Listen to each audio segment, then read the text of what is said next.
సిలువను గూర్చిన వార్త నశించుచున్న వారికి వెర్రితనము గాని రక్షింపబడుచున్న మనకు దేవుని శక్తి. 1 కొరింథీ 1:18. యునైటెడ్ పీపుల్స్ ఫెలోషిప్ UPF నిర్వహించు సిలువ ధ్యానములు. 40 రోజులు ఉపవాస ప్రార్థనలు. 2026 ఫిబ్రవరి 23వ తారీఖు నుండి ఏప్రిల్ 3వ తారీఖు వరకు ఉదయం 4 గంటల నుండి ఉదయం 7 గంటల వరకు Mennonite brother and Bethel church, mission compound, Golconda cross roads, Musheerabad, Hyderabad. ఆహ్వానించువారు ప్రభువు దాసురాలు జాయ్ చెరియన్ గారు, senior pastor, UPF Hyderabad. YouTube, Instagram, Facebook మరియు జూమ్ ద్వారా ప్రత్యక్ష ప్రసారం. Zoom meeting ID 9550504718, passcode 7777. వివరములకు 9550504718, 9030757571. అందరికీ ఆహ్వానము. ప్రభువా, నీ పరిశుద్ధ నామమునకు స్తోత్రం చెల్లిస్తున్నాము. 40 రోజుల సిలువ ధ్యాన దినాల్లో నీవు అడుగు పెట్టని ఇచ్చినందుకు వందనాలు చెల్లిస్తున్నాను. నీ కృప నిమిత్తం, నీ ప్రేమ నిమిత్తం, నీ కాపుదల నిమిత్తం ప్రభువా, నీవు అనుగ్రహించే ప్రతి ఆశీర్వాదం నిమిత్తం నీకు హృదయపూర్వకంగా వందనాలు తెలియజేస్తున్నావు. సంఘముల మధ్యలో నువ్వు ఉన్నావు, సంచరిస్తూ ఉంటావు, ప్రతి ఆత్మను బలపరుస్తావు. ప్రభువా, నీ సేవకులు నిలబెట్టుకొని నీ వాక్యం అందించి ప్రతి హృదయాన్ని తెప్పరిల్ల చేసే దేవుడవు నీవు. నాయన, నీకు వందనాలు. ఆత్మతో సత్యంతో మేము నిన్ను స్తుతించడానికి, కొనియాడడానికి, ఆరాధించడానికి, భయభక్తులు కలిగి నీ మాట విని వానికి మా యొక్క బ్రతుకులు మార్చుకోవడానికి మీరు ఇచ్చే అవకాశాలన్నిటి కొరకు నీకు నిండు వందనాలు తెలియజేస్తున్నాను. ప్రభా, ఈ లోకంలో ఎంతోమందికి వాక్యం లేదు నాయన. ఈ వాక్యం మా పాదమునకు దీపం, అది మా త్రోవకు వెలుగై ఉన్నది. నీకు స్తోత్రం. మేము జీవించవలసిన మార్గము, తీరు నువ్వు నేర్పించే దేవుడవు తండ్రి, నీకు స్తోత్రం. పరిశుద్ధ గ్రంథాన్ని మా చేతికి ఇచ్చి తండ్రి, బోధకులను మాకు ఇచ్చి సన్మార్గంలో నడుచుకోవడానికి ఎన్ని అవకాశాలు ఇస్తున్నావు. మారు మనసు నీ ప్రజలకు దయచేయమని ప్రార్థిస్తున్నాం. వాక్యం కేవలం వినువారై ఉండి తమను తాము మోసపుచ్చుకోకుండా వాక్యం విని దాన్ని గైకొనడానికి ఉన్న సిద్ధ మనసు అందరికీ దయచేయమని ప్రార్థిస్తున్నాను. తనని వాక్యం ధ్యానిస్తున్నప్పుడు అది మా స్వభావానికి, మా మార్గానికి అద్దం పట్టేది నీ వాక్యం కనుక వంకర త్రోవలుంటే తొలగించుకొని సూటిన మార్గంలో సరిగా నడవడానికి సహాయం దయచేయండి. యథార్థవంతుల మార్గము అంతకంతకు తేజరిల్లుతుందన్నావు ప్రభువా. యథార్థవంతులను ప్రభువా నువ్వు దీవిస్తానని సెలవిచ్చిన దేవా, వారికి ఏ మేలు చేయక మాననన్నావు ప్రభువా. యథార్థవంతుల త్రోవ రాజమార్గం అని సెలవిచ్చినావు తండ్రి. నీ ఎడల యథార్థ హృదయాలను బలపరచడానికి నీ కనుదృష్టి లోకమంతటా సంచరిస్తుందన్నావు ప్రభువా. యథార్థవంతుల ప్రార్థన నీకు ఆనందకరం అని సెలవిచ్చినావు ప్రభువా. యథార్థవంతులు నీ ముఖదర్శనం చేస్తారని సెలవిచ్చిన దేవా. ఇదిగో ప్రభువా, నమ్మకంగా యథార్థంగా ప్రవర్తించడానికి సిలువ మార్గము మాకు సరిపోయింది ప్రభువా. నాయనా, నీ మనస్సు కలిగి మేము జీవించడానికి కృప దయచేయండి తండ్రి. మా ద్వారా ఇతరులు తమ జీవితాలు, బ్రతుకులు మార్చుకోవడానికి ఉన్న ఆ పరిశుద్ధాత్మ శక్తి ప్రతి ఒక్కరికి మీరు దయచేస్తారని నమ్ముతున్నాను తండ్రి. నీ దాసరాలు మరుగుపరుచుకొని ఈరోజు ఈ వాక్కులు మాకు దయచేయమని యేసు నామములో అడుగుతున్నాను తండ్రి, ఆమేన్. హల్లెలూయా. ఈరోజు పౌలు మోసిన సిలువ, the cross that apostle Paul bore for the name of the lord. Yesu Kristu మరి నామం ద్వారా, యేసుక్రీస్తు ముఖదర్శనం వల్ల పౌలు రక్షణ పొందినాడు. మరి పౌలు గురించి అనేక మార్లు నేను తెలియజేసినాను. ఈరోజు సంక్షిప్తంగా పౌలు ప్రభు నామం నిమిత్తం పడిన బాధలు, శ్రమలు, ఇబ్బందులు, ఇరుకులు, దెబ్బలు, అవమానం, హింసలు, కొరడా దెబ్బలు, ఆకలి దప్పులు, వస్త్రహీనత, సముద్రం వలన అపాయములు, కపట సహోదరుల వలన అపాయము, నిందలు, మరి మూర్ఖుల వితర్కాలు, ఇవన్నీ కూడా పౌలు తన జీవితంలో సేవలో ఎదుర్కొన్నాడు. సేవ అంత సులభమైంది కాదు. సేవ అంటే సిలువ అని మీకు తెలుసు. గొప్ప సేవ అంటే గొప్ప సిలువ. చాలా సేవ విస్తరించిపోయిందంటే మీరు అనుకోవాలి అంత భారం కూడా అధికమైందని. కానీ దేవుని కృప ఎట్టి భారమైన మోయడానికి సరిపోయింది. దేవునికి స్తోత్రం. నీకు సిలువిచ్చి ఆయన మరి కృపనివ్వకుండా ఉన్నాడు. పౌలు ఒక ముళ్ళు పోవాలని ముమ్మారు ప్రార్థన చేస్తాడు. శరీరంలో ఒక ముళ్ళు అంట. నేను పౌలు చరిత్ర చదివినప్పుడు ఆయనకు మరి ఇంత గొప్ప పరిచర్య చేయడానికి, 14 లేఖనాలు రాయడానికి, చిరసాలు అనుభవించడానికి, నొప్పులు, బాధలు, వేదనలు అనుభవించడానికి ఆయన దగ్గర పెద్ద మహా పెహల్వాన్లాగా ఏం ఆరోగ్యం లేదు. ఆయన శరీరంలో చాలా రుగ్మతలు ఉండేది. మీరు ఎప్పుడు సేవకులను ఏ మాట అనకూడదు, ఎందుకంటే మీరు వారిని పైరూపం చూస్తున్నారు కానీ వారు భరించే సిలువ, వారి భుజముల మీద ఉన్న సిలువ మీరు చూడడం లేదు. కాబట్టి you don't have any right to talk against God servants. అది ముందుగానే చెప్తున్నాను. సేవకుల్లో ఫేక్ ఉంటారు, రియల్ ఉంటారు. వైరల్ రియల్ అన్నట్టు డూప్లికేట్ సేవకులు ఉంటారు, వేషధారులు ఉంటారు. కానీ అసలైన సేవకులను మీరు ముట్టుకున్నారు, మీ పని అయిపోయినట్టే. ఎందుకంటే వాగ్దానం ఉంది, నా సేవకుని ముట్టుకున్నవాడు నా కనుగుడ్డు ముట్టుకొని వానితో సమానుడు. ఎందుకంటే దే అండర్గో సచ్ ట్రయల్స్. ఎన్ని బాధలు అనుభవిస్తారు, పైకి చెప్పుకోరు, ఇంటి వారికి కూడా చెప్పలేరు. మరి శత్రువుల బాధలు అనుభవిస్తారు, అసూయపరులు ఉంటారు, అణగదొరకటానికి ప్రయత్నిస్తూ ఉంటారు. పైగా వారికి ఆర్థిక ఇబ్బందులు కూడా ఉంటాయి. వారు కలిగిందంతా దేవుని కొరకు వాడుకుంటారు, వారి కొరకేం మిగిల్చుకోరు. అంటే నిజమైన సేవకులు ఉన్నారు ప్రపంచంలో, లేకపోలేరు. ఈరోజు మనం ఇలా ఉన్నామంటే కూడా అనేక మంది సేవకులు, అభిషక్తులు మరి మీ అందరి కొరకు, సేవకులందరి కొరకు విజ్ఞాపన చేసి విజ్ఞాపన వీరులు ఉన్నారు. వారి కొరకు ఒకసారి చప్పట్లు కొట్టి దేవుని స్తుతించాడు. పౌలు చాలా ఉత్తమమైన సేవకుడు, నకిలీ సేవకుడు కాదు, ఉత్తమమైన సేవకుడు. Is next only to Jesus Christ. అంటే మరి ఇతను మొత్తం క్రైస్తవ గోళానికి ఒక గొప్ప ఇన్స్పిరేషన్. అంటే యేసు నడిచిన మార్గంలో నడిచినాడు, యేసును పోలిన జీవితం, భయంకరుడు.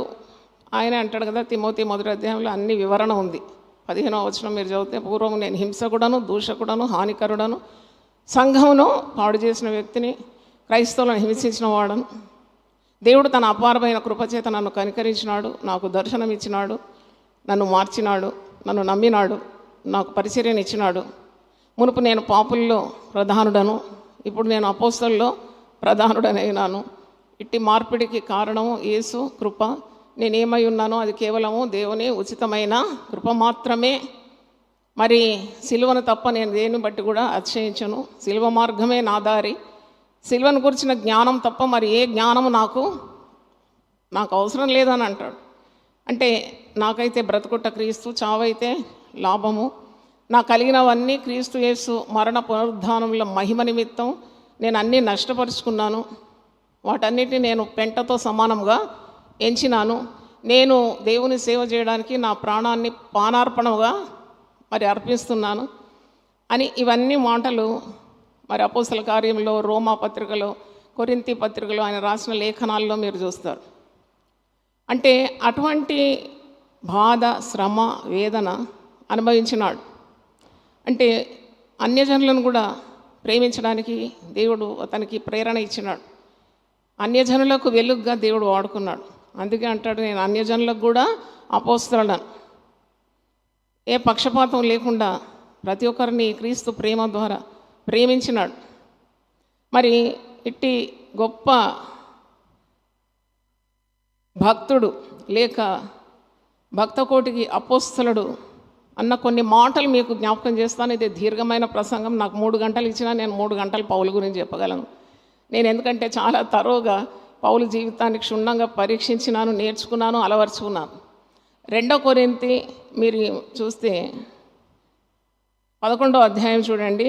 పౌలు దేవుని కొరకు సేవలో దేవుని నామం నిమిత్తం అనుభవించిన పటుబాధలన్నీ ఒక జాబితా ఉంది, తెలుసుకోవాలి మీరు. 2 కొరింథీ 11వ అధ్యాయం 23 నుండి కొన్ని వచనాలు నేను చదువుతున్నాను.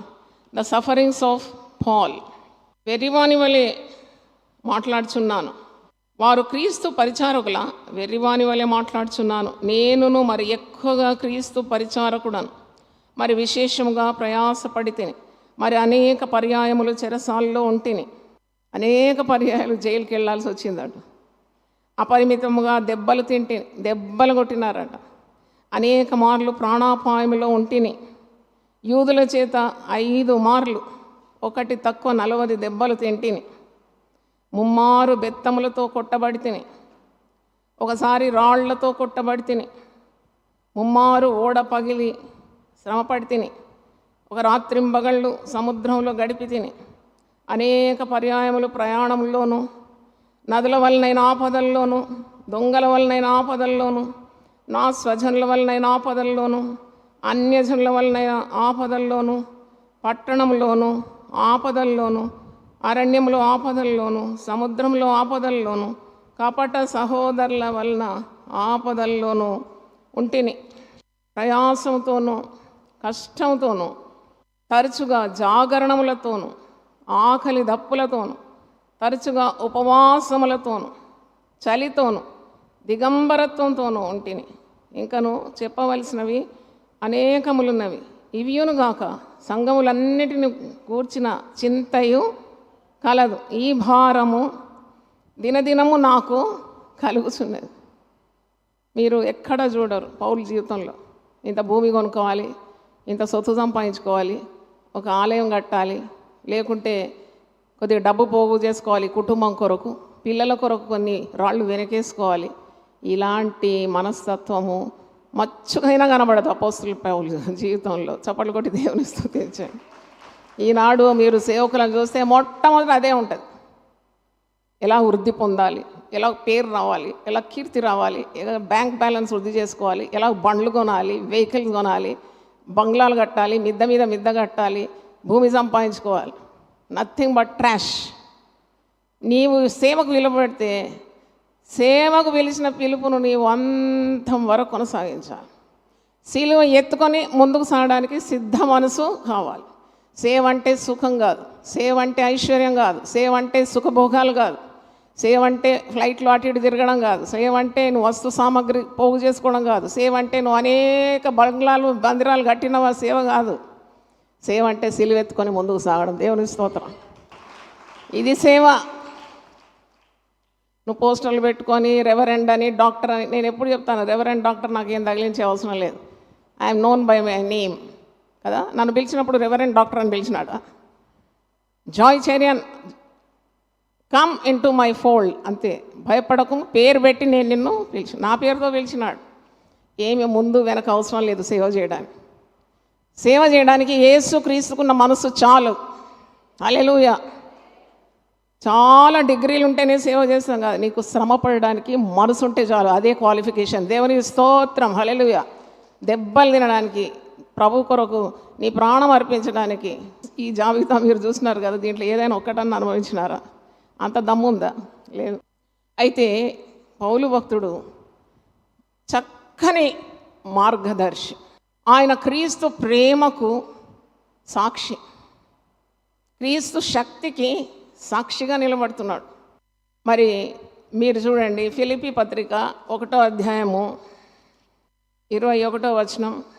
ఇక్కడ పౌలు అంటున్నాడు, చాలా శ్రమలు అనుభవిస్తున్నాడు. ఆయనకు బ్రతకాలని కాదు ఆశ, బ్రతుకుతే నేను క్రీస్తు కొరకు బ్రతుకు, చనిపోతే కూడా నేను క్రీస్తు కొరకు చనిపోతా. అంటే ఎంత తెగింపు ఉండాలి. సేవ చేయాలంటే తెగింపు ఉండాలి. 2 మనసుల మధ్యలో తడబడకూడదు. ద్వంద్వ తలంపు గలవాడు సేవ చేయలేడు. వాడేదో జీవనోపాధి కొరకు భార్య బిడ్డలు పోషించడానికి సేవ చేస్తాడు కానీ మరి దర్శనం కలిగిన వ్యక్తి కాదు. మీరు ఎక్కడైనా పని చేయండి, మీకు జీతం దొరుకుతుందండి. నువ్వు ఏ కంపెనీలో పనిచేస్తే జీతం ఇవ్వరా? నువ్వు బ్యాంకులో చేస్తే ఇవ్వరా? నువ్వు వేరే రైల్వేస్లో చేస్తే ఇవ్వరా? స్టేట్ గవర్నమెంట్లో, సెంట్రల్ గవర్నమెంట్లో జీతాలు ఇవ్వరా? అలాగే బైబిల్ పట్టుకొని 4 మాటలు మాట్లాడితే డబ్బులు రావడం ఈజీ, నీ భార్య బిడ్డలను పోషించుకోవడం ఈజీ, నీ కుటుంబాన్ని వృద్ధిపరచుకోవడం ఈజీ. అది కాదు సేవ. ఏ పని చేసినా జీతం వస్తుందని వాక్యంలో ఉంది.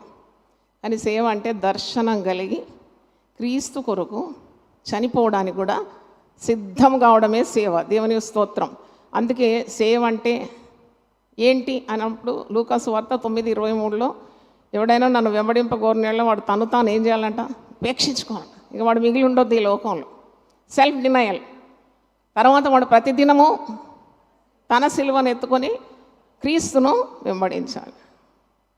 అది ఈరోజులో చూస్తున్నారా మీరు? కనబడరా అట్టి సేవకులు పైకి? మరి వాళ్ళందరూ కూడా పబ్లిసిటీ కొరకు సేవ చేయరు.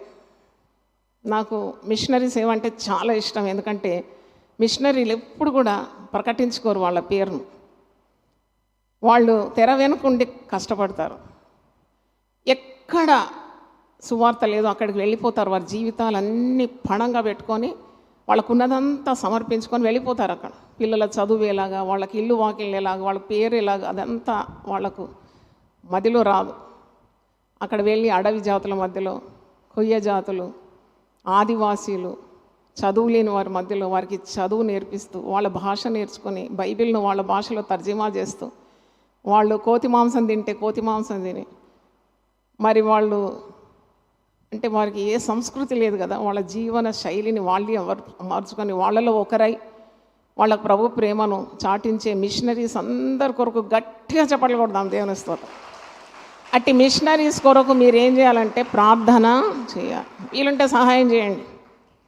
నేను ఎప్పుడు భయపడలే. మీరు అటు చేస్తే మాకు తక్కువ అవుతుంది నేను ఎప్పుడు అనుకోలే. ఆ మనసులో నాకు రానే రాదు. మీరు చేయాలి, మేము చేస్తాం.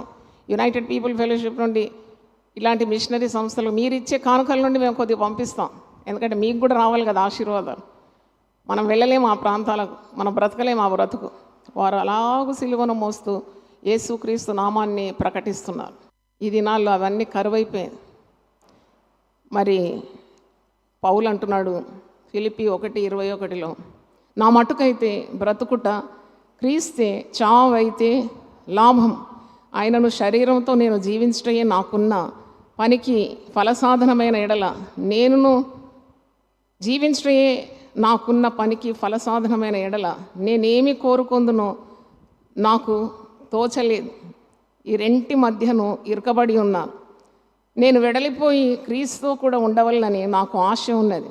అది నాకు మరీ మేలు. అయినను నేను శరీరమందు నిలిచి ఉండుట మిమ్మును బట్టి మరీ అవసరమై ఉన్నది. అంటే దాని అర్థం నాకేం బ్రతికి మరి ఉండాలని కాదు, క్రీస్తు నామనిమిత్తం చనిపోవాలనే ఉంది. కానీ నేను బ్రతికుంటే మీ మధ్యనుంటే మరి అది మీకు మేలు. నాకైతే బ్రతికినా క్రీస్తు కొరకే బ్రతుకుతాను, చనిపోయినా నేను క్రీస్తు కొరకే చనిపోతాను అంటున్నాడు. అయితే శరీరంలో ఉన్న ముళ్ళు అది ఏంటి అని చాలామంది రీసెర్చ్ చేసినారు. What is the thorn in his flesh? అప్పుడు మరి ఆ ముళ్ళు గురించి చాలామంది కమెంటేటర్స్ నానా రకాలుగా దాన్ని చిత్రీకరించినారు. అసలైంది ఎవరికి తెలియదు. అయితే ముళ్ళు అన్నప్పుడు కుటుంబంలో ఉన్న సమస్యల, భార్య బిడ్డలతో ఉన్న సమస్యల, లేక శరీరంలో అతనికి చాలా జబ్బులు ఉండింది. అదెంత వింతండి. ఆయనకు శరీరంలో అన్ని రుగ్మతలు ఉన్నాయి, కానీ ఆ రుగ్మతలు పెట్టుకొని సేవ చేసినాడు. అమోఘమైన సేవ చేసినాడు. ఏ సేవకుడు చేయలేని సేవ చేసినాడు. దేవునికి స్తోత్రం. అంటే అందుకే అంటాడు, సేవ చేసింది నేను కాదు, నాకు తోడై ఉన్న దేవుని కృప అంటాడు. హల్లెలూయా. నేను చేసినాను అన్నాడు. నేను ఏం చేసినానో, నేను ఏమై ఉన్నానో అది కేవలం ఆయన కృప మాత్రమే. మరి చేసింది నేను కాదు, నాకు తోడై ఉన్న దేవుని కృప. అయితే ఈ ముళ్ళు పోవాలని ముమ్మారు ప్రార్థన చేసినా ముళ్ళు పోలేదండి. దేవుని సేవకులను నలగొట్టే వాడుకుంటాడు. ఆ నలగడంలోనే ఆశీర్వాదం. యేసుక్రీస్తును సిలువలో నలగొట్టినాడు. యెషయా 53:10 అతనిని నలగొట్టుటకు యెహోవాకు ఇష్టమైన. నలగంది ఏమీ దీవెన లేదు. మరి ఏదైనా భూమిలో నలగంది ఫలం లేదు కదా. నేను చెప్పినాను, భూమి విరిగితేనే పంట. మంచి భూమిని సాగు చేయాలంటే మొదట ఆ భూమిని ఏం చేస్తారు? విరగొడతారు. They plough the field. విరగొద్దు, నలగొద్దు, కడక్కుండా అలా సేవ చేయాలంటే కాని పని అది. విరగాలి, నలగాలి. అంటే మేఘాలు విరిగితే వర్షం పడుతుంది, భూమి విరిగితే పంట వస్తుంది, పువ్వులు తిరుమబడితేనే సుగంధం తయారవుతుంది, ధాన్యాలు తిరుమబడి గిర్నీలో పడి అది మెత్తగా అవుతేనే ఆహార పదార్థం తయారవుతుంది. విరగకుండా ఎక్కడ మేలుంది మీరు చూపెట్టండి. యాకోబు నన్ను దీవించే వరకు నేను నిన్ను వదలనంటే ఆ దూత ఒక్క తన్నుదంతే తోడ గూడు ఏమైందట, వసిలిందట. కానీ ఆనాడు నుండి ఈ క్షణం వరకు యాకోబు ఇజ్రాయెల్గా మారి దీవింపబడినాడు. దేవుని స్తోత్రం. హల్లెలూయా. అంటే there is pain but there is much gain in suffering. అయితే ముళ్ళు తొలగించుకున్నప్పుడు దేవుడు అతనికి జవాబు ఇచ్చినాడు, నా కృప నీకు చాలు. My grace is sufficient for you. నేను కూడా అదే చెప్పగలను. ఎందుకంటే సేవ చేయాలంటే ఫారెన్ ఫండ్స్ కావాలి. మనకు FCRA లేదు, యునైటెడ్ పీపుల్ ఫెలోషిప్. నాకు ఎందుకో ప్రేరణ రాలేదు, నేను చేయలేదు. భారతదేశం నుండి వచ్చిన డబ్బుతో చేస్తాను. దేవుని వాక్యం విని వారి హృదయంలో కదలికి వస్తే వారు ఇచ్చిన డబ్బుతో ఈ సేవ జరిగితే చాలు, అంత మటుకు చాలనే అనుకున్నాను ఈ క్షణం వరకు. ఈ పోకడాలకు నేను వెంబడి వెళ్ళలేదు. అందుకే ఎవ్వరికి లేని ధన్యత నాకు ఇచ్చినాడు. ఉదయకాలము జనాలను దేవుని సన్నిధికి నడిపించడానికి ఒక వరం నాకు ఇచ్చినాడు. దేవుని స్తోత్రం. నేను దాన్ని అమ్ముకోలేదు, నా విశ్వాసాన్ని ఎప్పుడు అమ్ముకోలేదు, ధైర్యంతోనే చెప్తున్నాను. ఎందుకంటే డబ్బు కాదు ముఖ్యం. నీవు సేవ చేయాలి, అనేక ఆత్మలను ప్రభు తట్టు తిప్పాలంటే నీకు పిలుపు ఉండాలి, పిలుపుతో పాటు దేవుని కృప ఉండాలి. దేవునికి స్తోత్రం. అందుకే పౌలుతో అంటున్నాడు, నా కృప నీకు చాలు. My grace is sufficient for you. మరి ఆయనకు జబ్బు కళ్ళు ఉండింది, కళ్ళు ఎప్పుడు ఊసులు కట్టేదాన్ని. ఆయన ప్రసంగం చేస్తుంటే సొమ్మ వచ్చి పడిపోయేదాన్ని. సొమ్మ అంటే భయంకరమైన వ్యాధి, అది ఎప్పుడు పడతామో తెలియదు. గొప్ప దేవుడు అనమాడే టప్పున పడితే ఎలాగుంటుంది ప్రజల ముందు, అట్టి అవమానం కూడా భరించినాడు. శరీరము అనుకూలించకపోయేదండి, వంకర కాళ్ళు ఉండేదండి, బోల్ లెగ్స్, కాళ్ళు కూడా బలహీన పాదాలండి. మలేరియా జబ్బు మాటిమాటికి వచ్చేదండి. మరి జ్వరాలు వచ్చేదంట, విష జ్వరాలు. ఆయనకి ఏ సుఖం లేదు శరీరంలో కానీ కుటుంబంలో కానీ. ఎక్కడ కూడా భార్య బిడ్డలను ప్రదక్షించుకోలేదు. ఈ దినాల్లో సేవకులు నంబర్ 1 అలాంటి పనులు చేయడానికి. ఇదిగో నా భార్య, ఇదిగో నా పిల్లలు, పిలిచింది నిన్ను, నువ్వు సరిగ్గా ఉంటే చాలు కదా, అన్ని దేవుడు పొజిషన్లోనే పెడతాడు. ఎందుకింత హడావుడి, ఎందుకింత హడావుడి? నువ్వు దేవుని దృష్టిలో ఎలాగ సేవ చేస్తున్నావు అది చాలా ముఖ్యం. నిన్ను దేవుడు ఎంత దీవించిండో అది ప్రదర్శనలు చేయడానికి కాదు నిన్ను పిలిచింది ఆయనకు విధేయత చూపి ఆయన నీకు నచ్చిన దర్శనాన్ని నెరవేర్చడానికి, అనేక ఆత్మలను వెలుగు వైపు నడిపించడానికి పిలిచినాడు. అంటుంటే చాలు. దేవునికి స్తోత్రం, హల్లెలూయా. ఇంకున్నదంతా గార్బేజ్, పెంటతో సమానం అంటున్నాడు కదా పౌలు. అందుకే పౌలు చెప్పిన మాటలు చాలా ప్రశస్తమైంది, అనుభవంతో కూడింది, నొప్పితో కూడింది, కన్నీళ్లతో కూడింది. కాబట్టి పౌలు చెప్పిన ప్రతి మాటకు క్రైస్తవ లోకం విలువ కడుతుంది. నెక్స్ట్ జీసస్ అని భక్తులు అంటారు. యేసు ప్రభు అయిన తర్వాత సంఘాన్ని నిర్మించినవాడు, విశ్వాసులను పోషించినవాడు, సంఘములను స్థాపించినవాడు పౌలు భక్తుడు. 2 Corinthians 4:7 ఆయనను ఆ బలాధిక్యము మామూలమైనది కాక దేవునిదై ఉండినట్లు మంటి ఘటములలో ఈ ఐశ్వర్యము మాకు కలదు. మట్టి ఘటములో దేవుడు తన మహిమైశ్వర్యంతో నింపినాడండి. ఏంటా మహిమైశ్వర్యము? దేవుడిచ్చిన పరిశుద్ధాత్మ శక్తి. ఈ మహిమైశ్వర్యం మాకు కలదు. ఎటు పోయినను, శ్రమపడుచున్నను, ఇరికింపబడిన వారము కాము, అపాయములో ఉన్నను కేవలము ఉపాయం లేని వారము కాము, తరమబడుచున్నను దిక్కులేని వారము కాము, పడద్రోయబడినను నశించు వారము కాము. యేసు యొక్క జీవము మా శరీరమందు ప్రత్యక్షపరచబడుటకై యేసు యొక్క మరణానుభవము మా శరీరమందు ఎల్లప్పుడూ వహించుకొని పోచున్నాం. దేవునికి స్తోత్రం. అంటే మేము ఎన్ని ఇబ్బందులు, ఎన్ని శ్రమలు ప్రభు నామము నిమిత్తము అనుభవించవలసి వచ్చిన కృప మమ్మను ఆవరించి ప్రతి ఇరుకు నుండి, ఇబ్బంది నుండి, చీకటి నుండి, మనుషుల ద్వేష భావాల నుండి మమ్మను విడిపించి ఆయన చిత్తాన్ని నెరవేర్చడానికి దేవుడు మాకు సహాయము చేస్తున్నాడని అర్థం. అదే 1 కొరింథీ 4వ అధ్యాయం చూడండి. 1 Corinthians 4th chapter 10 నుండి చదువుతాను. 1 కొరింథీ 4వ అధ్యాయం 10 నుండి. మేము క్రీస్తు నిమిత్తము వెర్రివారం. నువ్వు ఎక్కువ సేవ చేస్తే కొందరు అంటారు వాడొక పిచ్చోడు అంటారు. నన్ను కూడా అన్నారు. నేను యవనస్త్రాలుగా సేవలు అడుగుపెట్టినప్పుడు ఎవరో కదా మా సొంత వాళ్ళే అన్నారు, మంచిగా బ్యాంక్ ఉద్యోగం ఉంది, హాయిగా మహారాణిలాగా బ్రతకకుండా, 4 పనోళ్ళని పెట్టుకొని సుఖపడకుండా ఎయిర్లైన్స్లో భర్త ఉద్యోగం ఏం తక్కువ అని ఈమె సేవకు వచ్చింది. అందరికీ గురిగించేంత పిచ్చి ఉంటుందట, కానీ నాకు నిమ్మకాయ అంత ఉన్నదట. చూడండి ఎలా మాట్లాడారు. అప్పుడు నేను అన్నాను, నిమ్మకాయ అంత కూడా సరిపోదు సేవ చేయడానికి, నాకు పెద్ద ఇంతలా ఉంటుంది గుమ్మడికాయన, అంత పిచ్చి ఉంటే కానీ నేను సేవ చేయలేదని చెప్పినాను. చూడండి ఇలాంటి లోకంలో మనం ఉన్నాం. అందుకే పౌలు అంటాడు కదా, మీరు వక్రజనం మధ్యలో జీవవాక్యం పట్టుకొని జ్యోతుల వలె కనబడుతున్నారు. ఇది వెర్రివారం అంటున్నాడు. మేము క్రీస్తు నిమిత్తం వెర్రివారం, మీరు క్రీస్తునందు బుద్ధిమంతులు. మేము బలహీనులము, మీరు బలవంతులు. మీరు ఘనులు, మేము ఘనహీనులము. ఈ గడియ వరకు ఆకలి దప్పులు గలవారము, దిగంబరులము, పిడిగుద్దులు తినుచున్నాము. అంటే పౌలును బాగా గుద్దినారన్నమాట సేవలో ఎవరో. పిడిగుద్దులు అంటే వంగబెట్టి బాగా, అంటే వితర్కం ఎదుర్కొన్నాడన్నట్టే కదా. మాటలు మాత్రం కాదు, నిందలు మాత్రం కాదు, అవమానాలు మాత్రం కాదు, ఫిజికల్లీ హీ వాజ్ టార్చర్డ్. మానసికంగా మాత్రం కూడా కాదు.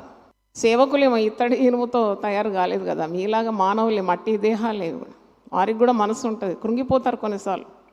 అందుకే పరిశుద్ధుల నిమిత్తం మీరు పట్టుదలతో ప్రార్థన చేయాలంటారు కదా.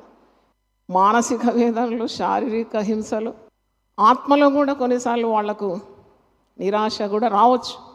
అందుకే సంఘము ప్రార్థిస్తే కానీ సేవకులు నిలబడలేరు. మీ అందరి ప్రార్థనలే దైవ సేవకులను నిలబెట్టేది. ఆనాడు అపోస్తల కార్యం 4:13 ఎన్ని వితర్కాలు మరి దేవుని నామం ప్రకటించి వారు ఎదుర్కొన్నారు. ఆయనను వారు బలంగా ధైర్యంగా దేవుని వాక్యం ప్రకటించినారని ఉన్నది. అటు శక్తి దేవుడు వారికి ఇచ్చినాడు. సంఘము అత్యాసక్తితో వారి కొరకు ప్రార్థన చేసి, ఎలా ప్రార్థన చేసింది విశ్వాసులు ఆదిమ సంఘంలో అంటే, వారు ప్రార్థన చేస్తుండగా వారు కూడి ఉన్న చోటు కంపించిందంట. అప్పుడు వారు బలంగా దేవుని వాక్యం అందించినారట, భయపడలేదంట హింసలకు. They were not afraid of persecution. అయితే ఇక్కడ మేము పిడిగుద్దులు తింటున్నాము, మేము కొన్నిసార్లు బట్టలు లేకుండా దిగంబర్లు ఉన్నాము, పిడిగుద్దులు తినుచున్నాము, నిలవరమైన నివాసం లేక ఉన్నాము, ఒక ఇల్లు లేదు ఉండడానికి. ఈనాడు మీరు దాన్ని కంపేర్ చేస్తే చాలా చాలా తేడా కొడుతుంది మీకు. వాళ్ళకు నివాసం లేకుండేది. చూడండి, they were only concentrating on the vision. దేవుడిచ్చిన దర్శనం మీద ఏకాగ్రత, సిలువను మోయటందే ఏకాగ్రత. తక్కిందంతా పెంటతో సమానంగా ఎంచినారని అర్థం. తర్వాత స్వహస్తములతో పనిచేసి కష్టపడుచున్నాం, పని చేస్తున్నారంట. డేరాలు కొట్టినాడు కదా పౌలు. ఆయన అంటాడు, ఎవరికి నేను భారంగా ఉండడానికి నాకు మనసు లేదంటాడు. ఎవరి ఆదాయంతో నేను బ్రతకకూడదు అంటాడు. నా స్వహస్తంతో నేను పనిచేస్తాను. అక్విలా ప్రిస్కిల్లాతో కలిసి డేరాలు కొట్టినాడు. ఆ వచ్చే డబ్బు తన కొరకు వాడుకున్నాడంట. నిందింపబడిను దీవించున్నాం, మా మీద నిందలు మోపుతున్నారు, కానీ మేము బదులుగా వారిని ఏం చేస్తున్నాము, దీవిస్తున్నాం. హింసింపబడి ఓర్చుకొనుచున్నాం. ప్రభు నామం నిమిత్తం నువ్వు నిలబడాలి. ఒక విశ్వాసిగా నీ బంధువుల మధ్యలో నిలబడాలన్నా, ఒక సేవకు నిలబడాలన్నా, సంఘాన్ని స్థాపించాలన్నా, మొట్టమొదట నీకు కావాల్సింది సహనం. Patience is the mother of all virtues. సహనం అనేది సకల సుగుణాలకు తల్లి. సహనం పోయిందంటే పోయింది. నేనైతే సిలువ తట్టే చూసి చాలా నేర్చుకున్నాను. అందుకే సిలువ ధ్యానాలే మనిషిని మారుస్తుందని కనుగొన్నాను. సిలువ తప్ప మరొక మార్గం లేదని. ఎందుకంటే నాకు సిలువను చూస్తున్న కొలది ఏ సహనం లేని నన్ను, నా వ్యక్తిత్వం నిండుగా సహనం పొందుకున్నాను. దేవునికి స్తోత్రం. ఏదైనా ఎంతైనా, ఎన్ని చీవాట్లైనా, ఎన్ని అవమానాలైనా భరించడానికి ఆ పరిశుద్ధాత్మ శక్తిని కోరుకొని ఆ ఇంధనంతోనే నేను అడుగడుగు చేసి ఇంతవరకు వచ్చినాను. దేవునికి స్తోత్రం. అంటే ఆ సహనంలోనే శక్తి, కష్టపడడానికి ఉన్న మనసు. సుఖం కోరకూడదు సేవలో. ఏ పని దొరకలేదు, అందుకే సేవకు వచ్చినా అంటారు చాలామంది. అంత చౌకనా సేవ అంటే? Service to God is costly. నువ్వు పోగొట్టుకోవాలి ప్రభు కొరకు, పొందుకోవడం కాదు. నేను ఎప్పుడు చెప్తాను కదా, కొవ్వొత్తి కరిగిపోతూ ఉంటుంది వెలిగించి, ఉప్పు కూడా కరిగిపోతుంది రుచినిచ్చి. కానీ సేవలను వచ్చిన తర్వాత ఏది పొందుకోవాలి, ఎలాగ ధనం ఆర్జించాలి, ఎలాగ కూడగట్టుకోవాలి, ఎలాగ పేరు రావాలి, ఎలాగ ప్రతిష్ట రావాలి, ఎలాగ ప్రజలు నన్ను మెచ్చుకోవాలి, ఎలాగ శభాష్ అనిపించుకోవాలి, ఎలాగ ముందు వెనక బిరుదులు తగిలించుకోవాలి, ఇది కాదండి సేవ. తన్ను తాను ఉపేక్షించుకోని వాడు సిలువనెత్తుకొని ప్రతిదినం యేసు వైపు చూచి పయనించలేడు. బరువులు అన్నమాట, ఇవన్నీ బరువులు. పందరంగంలో వడిగా పరిగెత్తే వాడిని ఎప్పుడైనా చూసినావా? వాడు అన్ని భుజాల మీద లగేజ్లు వేసుకొని పరిగెత్తాడా? అన్నీ వదిలిపెట్టేస్తాడు. వాని నడుముకు కొద్దిగా ఒక బట్ట ఉంటుంది, అంతే, ఇంకేముండదు అని. వాడు పరిగెత్తాడు. వాని దృష్టి అంతా ఎక్కడ ఉంటుంది? గురి మీద ఉంటుంది. గురి మీదనే ఉంటుంది వాని దృష్టి. వాడు అటు మనుషులు వాన్ని నిందించినా వినాడు, ఇటు పొగడినా వినాడు. వాడు ఏకాగ్రత కలిగి గురి మీదనే దృష్టి ఉంటుంది. వాడు పరిగెత్తా ఉంటాడు. ఏది మోసుకొని పరిగెత్తాడు చూడండి. అందుకే పౌలు కూడా అంటున్నాడు, మా స్వహస్తులతో మేము కష్టపడుచున్నాము, సంపాదించాలనే ఆశ మాకు లేదు. మరి నిందింపబడి దీవించున్నాము, హింసింపబడి ఓర్చుకొనుచున్నాము, దూషింపబడి బతిమాలుకొనుచున్నాము. సేవలో ఇవన్నీ ఎదుర్కొంటారు మీరు, ఇన్ని ఎదుర్కొంటారు. కపట సహోదరుల వలన శ్రమ అని ఇప్పుడు అయితే జాబితాలో చదివినాం కదా, 2 కొరింథీ 11:23-30 ఉంది. కపట సహోదరుల వలన శ్రమ. ముందు బాగానే ఉంటారు, వెనక మన గొయ్యి తవ్వుతూ ఉంటారు. అయినాను ఓర్చుకోవాలి, అయినా వారిని కూడా ప్రేమించాలి, వారిని కూడా నీ ప్రార్థనలో జ్ఞాపకం చేసుకోవాలి. అది సిలువ ప్రేమ. సిలువ అంటే ఏదో మేడంకి వేసుకునే బంగారు సిలువ గురించి నేను మాట్లాడడం లేదు. సిలువ అంటే శ్రమ. ఆ శ్రమ ప్రభు కొరకు, ప్రభు రాజ్యవ్యాప్తి కొరకు, సేవ కొరకు నీవు మరి వెచ్చిస్తున్నావు. ఆ శ్రమను శ్రమ పడడానికి కూడా సిద్ధ మనసు. పౌలు జీవితం చూసినప్పుడు ఇవన్నీ మనకు మరి జ్ఞాపకానికి వస్తాయి. చదువుతున్న కొలది మనం దీవింపబడతాం. దూషింపబడి బతిమాలుకొంచున్నాం. లోకమునకు మేము ఎలా ఉన్నాం అంటున్నాడు. లోకమునకు మేము ఎలా కనబడుతున్నాం? మురికిగాను, అందరికీ పెంటగాను ఇప్పటి వరకు ఎంచబడి ఉన్నాం. చీ కొడతారన్నమాట. ఒక సేవకుడు ప్రభు కొరకు నిలబడితే బంధువులలోనే ఉంటుందండి తిరస్కారం. ఏంటో పెద్ద సేవట అని అంటారు. అసలు మనల్ని దేవుడు పిలిచిన వ్యక్తి అని, ఏర్పరచబడిన వ్యక్తి అని, దేవుడు వాడుకునే సాధనమని, ఆత్మతో నింపబడిన వారమని, అభిషక్తులమని ఎవరో కాదు, మీ చుట్టూన్న వాళ్ళు, మీ బంధువులు కూడా గుర్తించరు. అది వాళ్ళకి అది శ్రమ. గుర్తించాలి. నీ కుటుంబంలో ఎవరన్నా దేవుని చేత అభిషేకింపబడినారు, శ్రమ పొందటకు సిద్ధంగా ఉన్నారంటే give him all the respect. Is chosen. శ్రమ పడడానికి దేవుడు ఎన్నుకున్నాడు అన్నమాట. అట్టి వ్యక్తులను గౌరవించారా? అంటే ఈ ఏర్పాటు కూడా ఎప్పుడు వస్తుందని మీరు అనుకుంటున్నారు? ఏదో నడుమంత్రపు సిరి కాదు ఇది, దేవుని పిలుపు. తల్లి గర్భంలోనే అట్టి వారిని దేవుడు ఎన్నుకుంటాడు. దేవుని స్తోత్రం. తల్లి గర్భంలోనే ఎన్నుకున్నాడు నిన్ను సేవకు. అందుకే ఆషామాషి కాదు ఇది, అల్లాటప్పక తీసుకోవద్దు. నాకు దేవుడు ఒక వరం ఇచ్చినాడు అంటే ఇప్పుడే చెప్తున్నాను, ఎప్పుడు చెప్పలేదు. నాకు ఒక వ్యక్తిని చూడగానే తెలుసుకుంటాను నేను, ఈ ఈజ్ చోజన్ బై గాడ్. అటు వారికి పులిపిటిస్తాను నేను, వాక్యం చెప్పు. ఎందుకంటే దేవుడు నాతో మాట్లాడినాడు, this young man is chosen by God. అది ఎంత అర్థం పట్టినట్టు నాకు కనబడుతాను. సొంత ఇంటి వారికి కూడా అర్థం కాదు, కట్టుకున్న భార్యకు అర్థం కాదు, సంఘసులకు అర్థం కాదు. కానీ దేవుడు మాట్లాడతాడు, ఇదో నేను ఎన్నుకున్న నా సేవకుడు.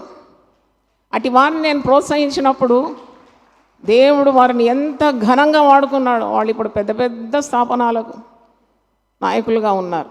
ఎందుకంటే దేవుడు తెలియజేస్తాడు, ఇదిగో నేను ఆదుకొను నా సేవకు, నేను ఏర్పరచుకొని నా దాసుడు.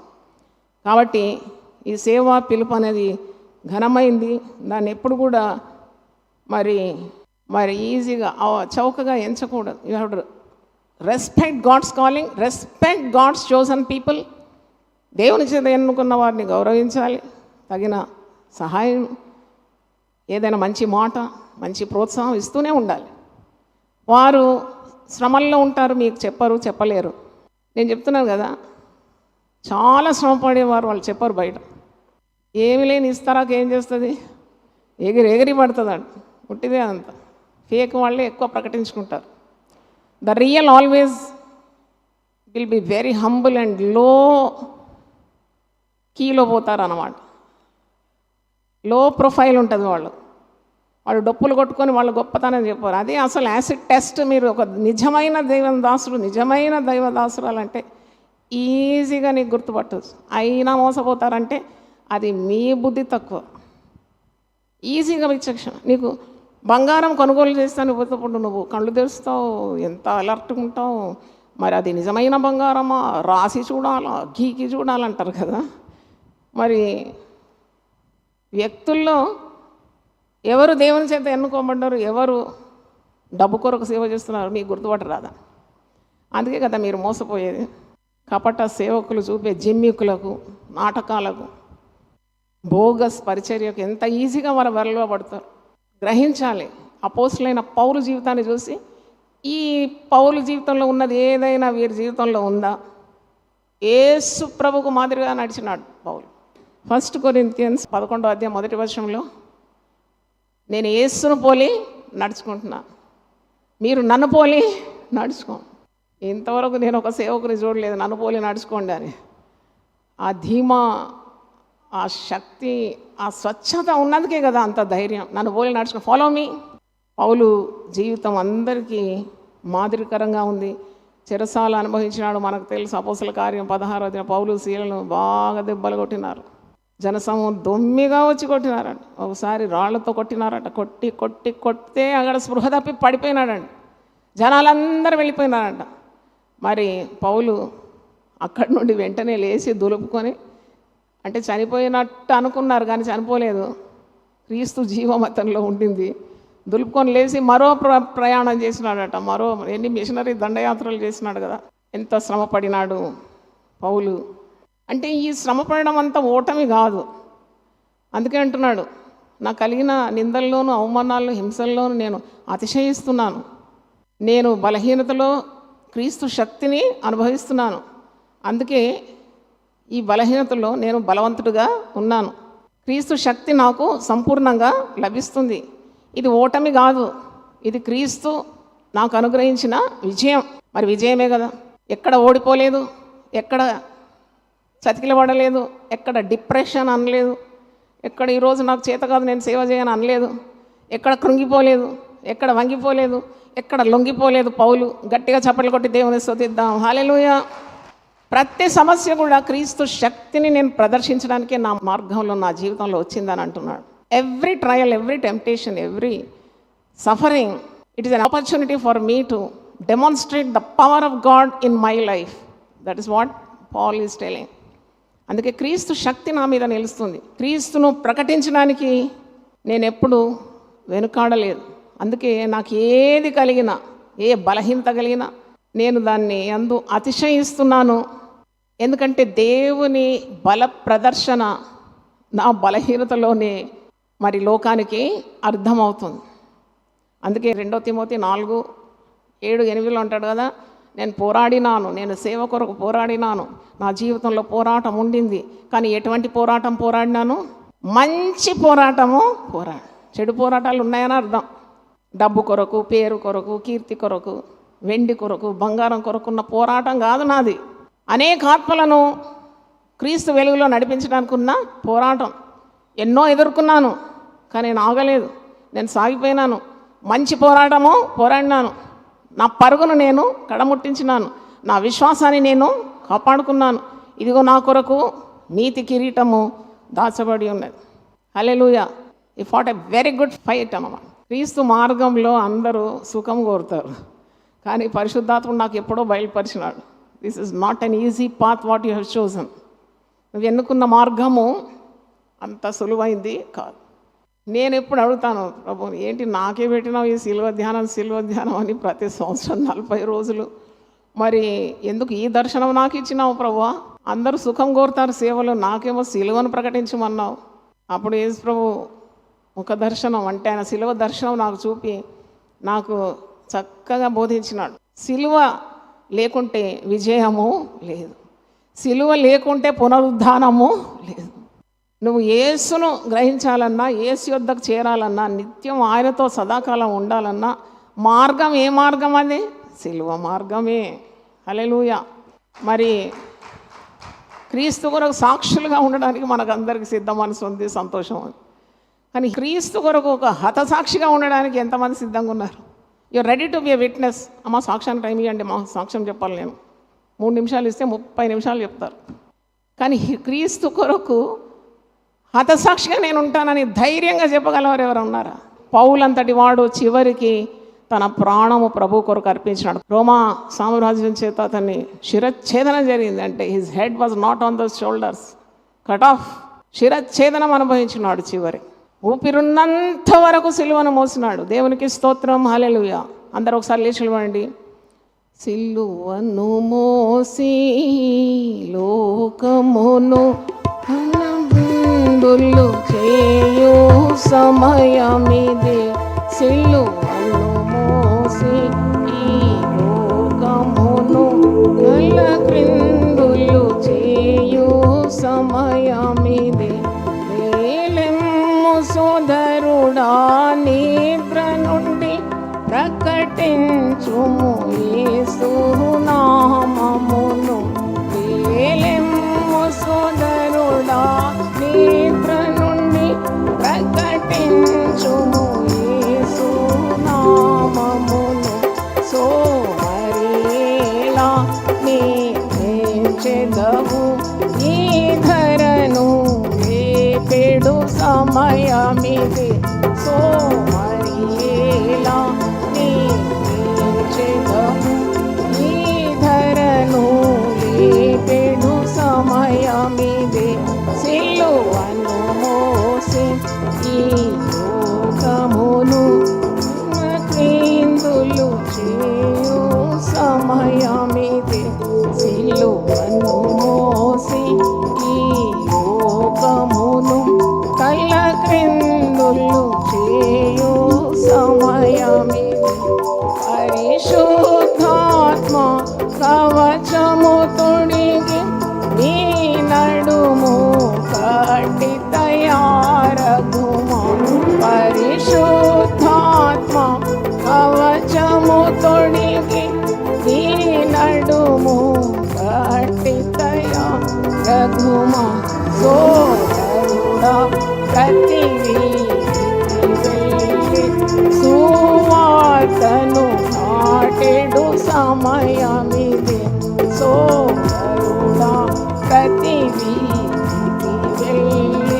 సువార్తను నాటెడు సమయమిది.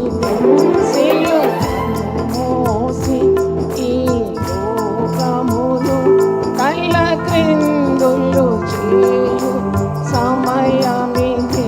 సిలువను మోసి ఈ లోకమును కళ్ళ క్రిందులు చేయు సమయమిది. చిన్న ప్రార్థన.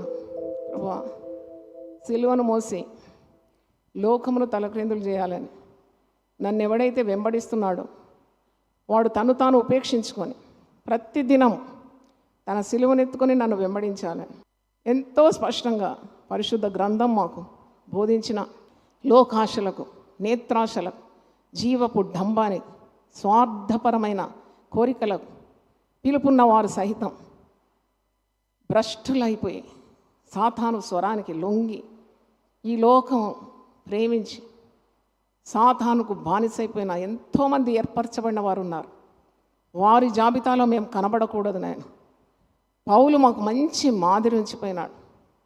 నా మట్టుకైతే బ్రతుకుట క్రీస్తు, చావైనా నాకు లాభమే.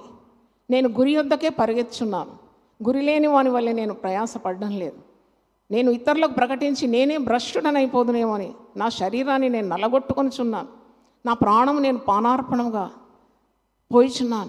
శ్రమల్లో, నిందల్లో, అవమానంలో, వస్త్రహీనతలో, ఉపద్రవంలో, శత్రు పోరాటంలో, కపట సహనం వల్ల వచ్చే శ్రమల్లో అయినా జాగరణం, ఉపవాసాలు, సముద్రపు అపాయాలు, ప్రయాణంలో ప్రమాదాలు ఇవన్నీ ఎదుర్కొన్న పౌలును మనకు మాదిరిగా ఉంచినాడు. నేను ఇదివరకే గెలిచినానని నేను అనుకోను, ఇంకా నేను పట్టుకొనవలసింది చాలా ఉందని అంటున్నాడు. నాకు కలిగినవన్నీ సిలువ మహత్యం కొరకు, పునరుద్ధాన శక్తి నిమిత్తం, ఆ జ్ఞానాన్ని నేను తెలుసుకున్నటకు నేను అన్నీ నష్టపరుచుకొని ఉన్నాను. నేను అన్ని పెంటతో సమానంగా ఎంచుకున్నాను. ఓ అగ్రిప్ప రాజా, పరలోకం నుండి నాకు కలిగిన దర్శనానికి నేను అవిధేయుడను కాను అని ఇంత ధీటుగా ఘాటుగా రాజుకు చెప్తున్నాడు ఆయన.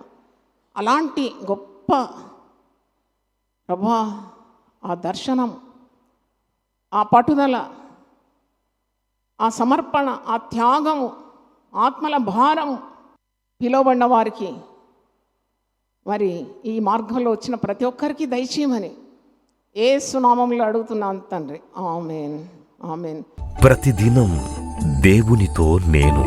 కుటుంబ వ్యవస్థలు, జీవన విలువలు అస్తవ్యస్తంగా మారుతున్న ఈ రోజుల్లో ప్రభువు దాసురాలు రెవరెండ్ డాక్టర్ జాయ్ చెరియన్ గారు దైవ దర్శనంతో ప్రభువు సన్నిధిలో కనిపెట్టి పొందిన 366 విభిన్న ధ్యానాంశములను ప్రతిదినం దేవునితో నేను అనే పుస్తక రూపంలో ప్రపంచానికి అందించారు.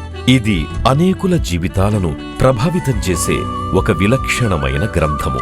పరిశుద్ధాత్మ దేవుడు ఈ పుస్తకమును పఠించే ప్రతి ఒక్కరిని స్పృశించి శక్తితో నింపునుగాక. ఈ పుస్తకాలిప్పుడు అందరికీ అందుబాటులో ఉన్నాయి. ఈ నూతన సంవత్సరంలో దీనిని మీరు ధ్యానించండి, మీ బంధుమిత్రులకు ఆత్మీయ బహుమతిగా అందించండి. పుస్తక ప్రతుల కొరకు సంప్రదించవలసిన ఫోన్ నంబర్లు 9550504718, 9030757571.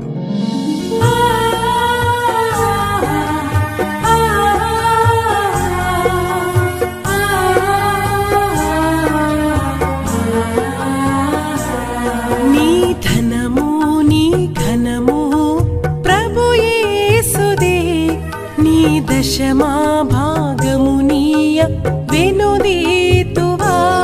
నీ ధనము నీ ఘనము ప్రభు యేసుదే, నీ దశమా భాగమునీయ వెనుదీతువా. ధరలోన ధనధాన్యములనీయగా కరుణించి కాపాడి రక్షింపగా.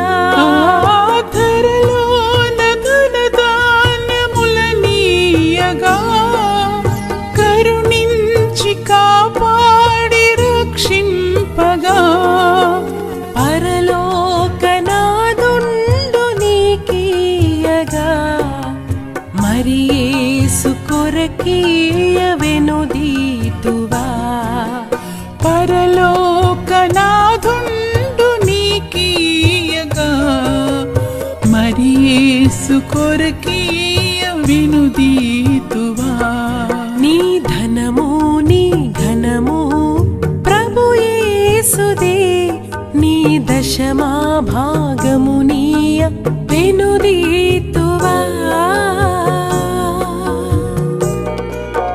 పాడి పంటలు ప్రభువు నీకీయగా కూడు గుట్టలు నీకు దయచేయగా. పాడి పంటలు ప్రభువు నీకీయగా కూడు గుట్టలు నీకు దయచేయగా. వీడంగ ప్రభు యేసు నామంబును గడువేల. సిలువను గూర్చిన వార్త నశించుచున్న వారికి వెర్రితనముగాని, రక్షింపబడుచున్న మనకు దేవుని శక్తి. 1 కొరింథీ 1:18. యునైటెడ్ పీపుల్స్ ఫెలోషిప్ UPF నిర్వహించు సిలువ ధ్యానములు.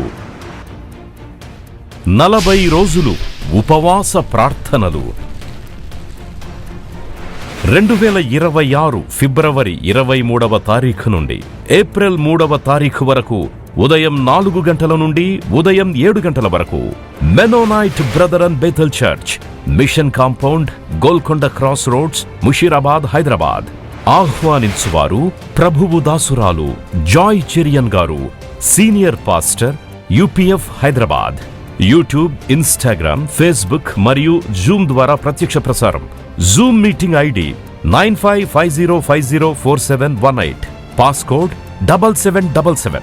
వివరములకు 9550504718, 9030757571. అందరికీ ఆహ్వానము.